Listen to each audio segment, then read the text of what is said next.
Wes, Jess.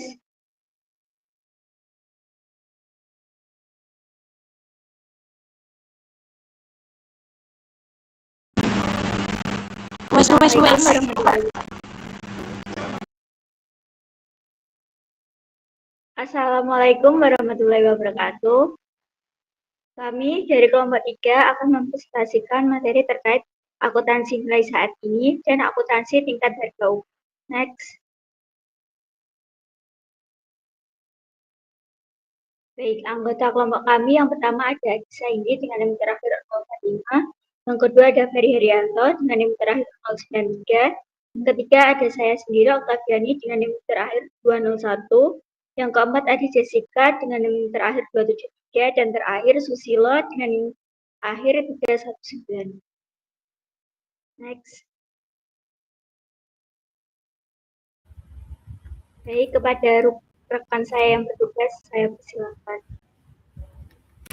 Baik, pada slide ini kita membahas mengenai penyajian kembali tingkat harga umum atau yang disebut General Price Level Accounting atau disingkat GPLA. GPLA merupakan metode yang menyesuaikan laporan keuangan berbasis biaya historis agar seluruh angka di dalam laporan memiliki daya beli yang sama. Hal ini penting terutama saat terjadi inflasi. Dalam akuntansi historis, aset dicatat berdasarkan harga saat aset tersebut dibeli. Masalahnya, ketika terjadi inflasi, nilai uang berubah dari waktu ke waktu. Akibatnya, laporan keuangan menjadi kurang relevan jika dibandingkan antar periode. Oleh karena itu, dilakukan penyajian kembali atau restatement berdasarkan tingkat harga umum. Tujuan dari penyajian kembali tingkat harga umum ini yaitu untuk menyesuaikan laporan keuangan terhadap perubahan daya beli uang, menyajikan informasi yang lebih realistis, membantu pengambilan keputusan ekonomi, meningkatkan daya laporan keuangan, dan menghindari distorsi laba akibat inflasi. Jadi inti dari GPLA ini adalah membuat laporan keuangan menjadi lebih relevan dan mencerminkan kondisi ekonomi yang sebenarnya.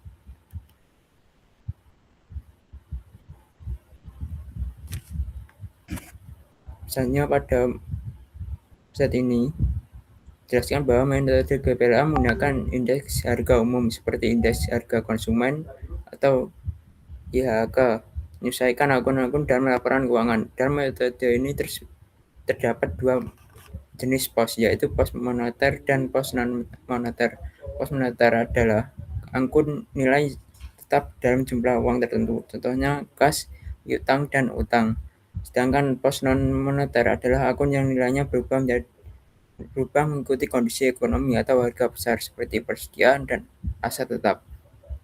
Metode GPLA ini memiliki beberapa kelebihan seperti meningkatkan relevansi laporan keuangan, menunjukkan dampak inflasi terhadap perusahaan, membantu analisis kinerja perusahaan secara lebih realistis, dan mempermudah perbandingan antar periode. Namun metode ini memiliki kelemahan, yaitu sangat tergantung pada indeks harga, perhitungan lebih rumit dibandingkan biaya historis biasa, tidak selalu mencerminkan nilai spesifik aset, dan terkadang sulit dipahami oleh pengguna laporan keuangan awam. Berikutnya ini ada contoh soal PT MCA membeli kendaraan pada tahun 2021 dengan harga 80 juta. Saat indeks harga umum sebesar 160. Kemudian pada tahun 2025, indeks harga umum meningkat menjadi 200. Pertanyaannya adalah, berapa nilai kendaraan setelah dilakukan penyajian kembali tingkat harga umum? Kita menggunakan rumus indeks harga dibagi indeks harga perolehan. Misalnya kita menghitung faktor kompresi. 200 dibagi 160 mendapatkan hasil 1,25. Setelah itu kita menghitung nilai setelah disesuaikan 80 juta dikali 1,25, maka mendapatkan hasil 100 juta. Jadi nilai kendaraan setelah dilakukan penyajian kembali tingkat harga umum adalah 100 juta. Bagi selanjutnya akan dijelaskan oleh teman saya.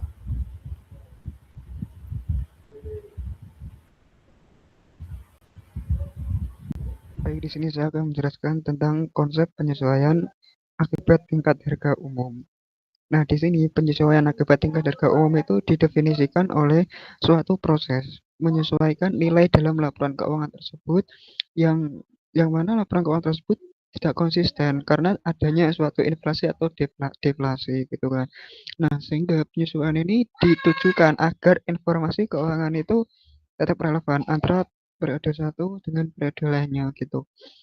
Nah, dalam kondisi perubahan harga umum, nilai uang tidak lagi menjadi daya beli yang sama dari waktu ke waktu.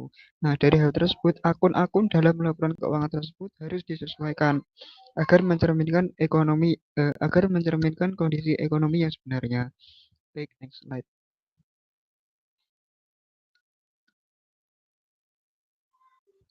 Nah, terkait dengan hal tersebut, di sini ada beberapa pos yang perlu disesuaikan gitu. Ada pos moneter dan ada pos non moneter. Nah, kalau kita melihat tentang moneter, moneter itu kan sesuatu yang bersifat keuangan gitu, ya dapat diukur dengan uangnya. Nah gitu. Nah, pos moneter di sini adalah akun yang nilai tetapnya itu nilai dalam satuan uang. Ya, seperti kas, piutang dan utang itu kan ya nilainya uang dan itu bisa berubah setiap saat tergantung kondisi ekonomi pada periode dan kondisi di negara ya mungkin tersebut gitu. Sedangkan pos non moneter berarti suatu pos yang tidak dapat diukur oleh keuangan dan lain-lain ini juga dapat berubah sesuai dengan kondisi ekonomi. Dan ini bersifat otomatis ya, maksudnya nggak bisa ditentukan gitu, seperti persediaan dan hasil stok. Nah, klasifikasi ini penting untuk menentukan penyesuaian laporan penting akibat inflasi, bukan inflasi aja sih, biasanya deflasi juga bisa gitu, atau perubahan harga umum. Baik, next slide akan dijelaskan oleh teman saya. Oh, baik, selanjutnya ada terkait dengan contoh soal dari perubahan harga saat ini. Jadi diketahui bahwasannya perusahaan Sukses Jaya itu memiliki tanah yang dibeli pada awal tahun 2023 yaitu sebesar 100 juta rupiah dengan indeks harga umum tahun pada 2023 itu sebesar 100 dan pada tahun 2025 indeks harga umumnya itu sebesar 140.000.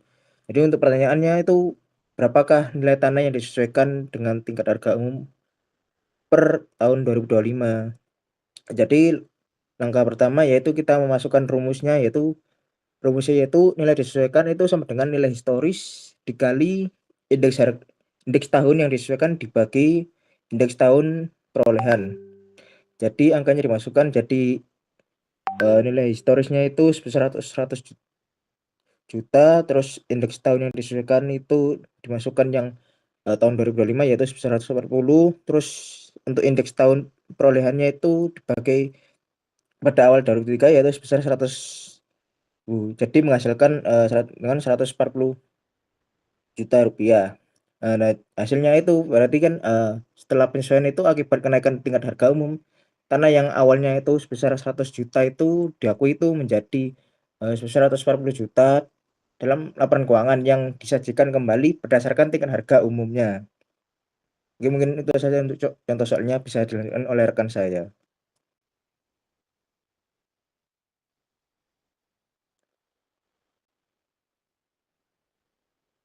Baik, materi selanjutnya terkait perbedaan moneter dan non-moneter.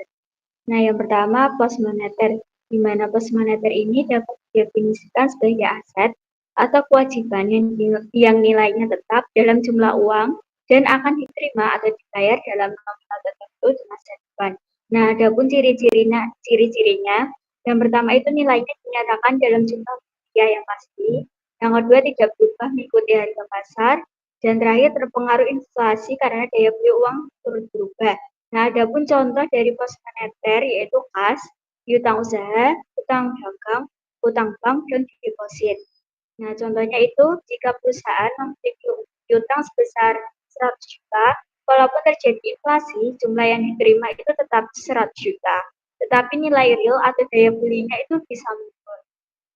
Jadi saat inflasi, pemegang aset moneter itu mengalami kerugian daya beli, sedangkan pemilik utang moneter justru bisa mendapat keuntungan karena membayar dengan uang yang nilainya turun. Nah, yang kedua ada pos non moneter, di mana pos non moneter ini bisa didefinisikan sebagai aset atau kewajiban yang nilainya tidak tetap dalam nominal uang karena dapat berubah mengikuti kondisi ekonomi atau harga pasar. Nah, adapun ciri-cirinya yang pertama, tidak menunjukkan hak menerima uang dalam jumlah tetap, nilainya dapat berubah sesuai harga pasar atau inflasi, dan terakhir, umumnya berupa barang atau aset fisik. Adapun contoh pos non-moneter, yang pertama itu persediaan, tanah, gedung, mesin, kendaraan, investasi saham, dan aset tetap. Nah, adapun contohnya, jika persediaan barang yang dibeli itu 50 juta, maka persediaan itu bisa naik nilainya menjadi 60 juta saat inflasi, karena harga barang meningkat. Jadi, pos non-moneter itu biasanya lebih mampu mempertahankan nilai ekonomi saat inflasi terjadi. Next.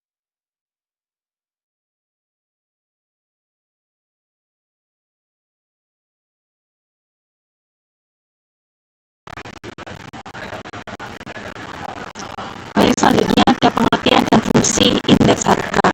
Indeks harga merupakan alat yang digunakan untuk mengukur perubahan tingkat harga barang dan jasa dari waktu ke waktu. Beberapa jenis indeks harga yang sering digunakan yaitu indeks harga konsumen, indeks harga produsen, dan indeks harga pedagang besar. Indeks harga memiliki fungsi penting untuk mengukur inflasi, mengetahui perubahan daya beli masyarakat, serta membantu perusahaan dan pemerintah dalam mengambil keputusan ekonomi. Selain itu, indeks harga juga digunakan dalam penyesuaian laporan keuangan agar nilai yang disajikan lebih sesuai dengan kondisi ekonomi yang sebenarnya. Next.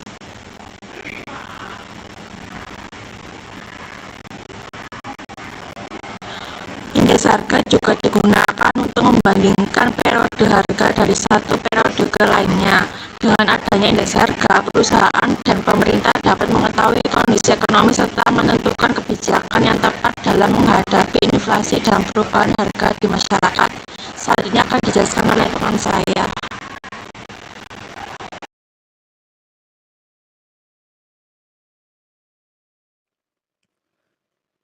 Baik, selanjutnya di sini saya akan membahas terkait dengan akuntansi tingkat harga umum.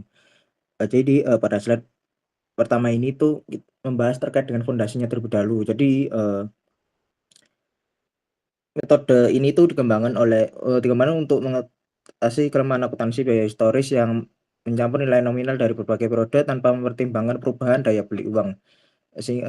Mengacu pada model Chambers, pos keuangan dipilah menjadi item daya beli uang menjadi moneter dan non moneter. Jadi item moneter seperti yang dijelaskan oleh rekan sebelumnya yaitu seperti kas dan utang tetap, nilainya itu sudah ditetapkan dalam satuan mata uang sehingga tidak di restatement, melainkan dampaknya itu terhadap daya beli diakui sebagai keuntungan atau kerugian moneter. Nah, sebaliknya untuk item non moneter itu contohnya seperti aset tetap dan juga persediaan itu disesuaikan ke daya beli akhir periode menggunakan faktor konversi berbasis indeks harga umum tadi.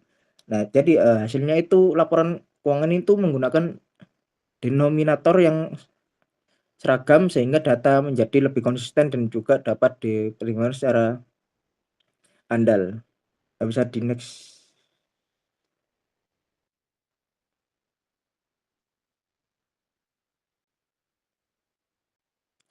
Nah, untuk slide kedua ini itu terkait menjelaskan mekanisme pengakuan dampak daya beli serta tantangan praktisnya. Jadi keuntungan atau kerugian daya beli itu dihitung dengan menyesuaikan posisi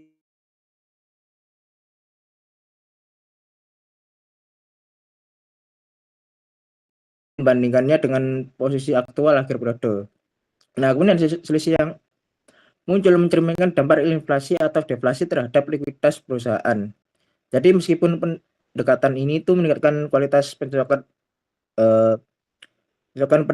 beban dari memberikan gambaran pengembalian investasi yang lebih realistis. Penerapannya itu tidak lepas dari hambatan.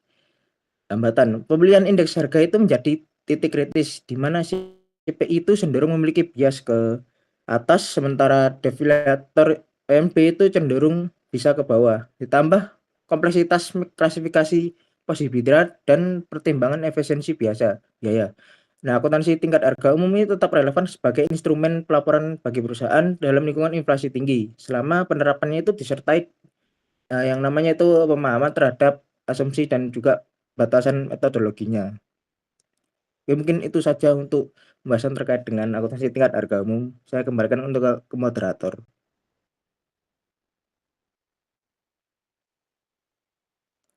Baik teman-teman, cukup sekian presentasi dari kelompok kami. Kurang lebihnya mohon maaf. Wassalamualaikum warahmatullahi wabarakatuh.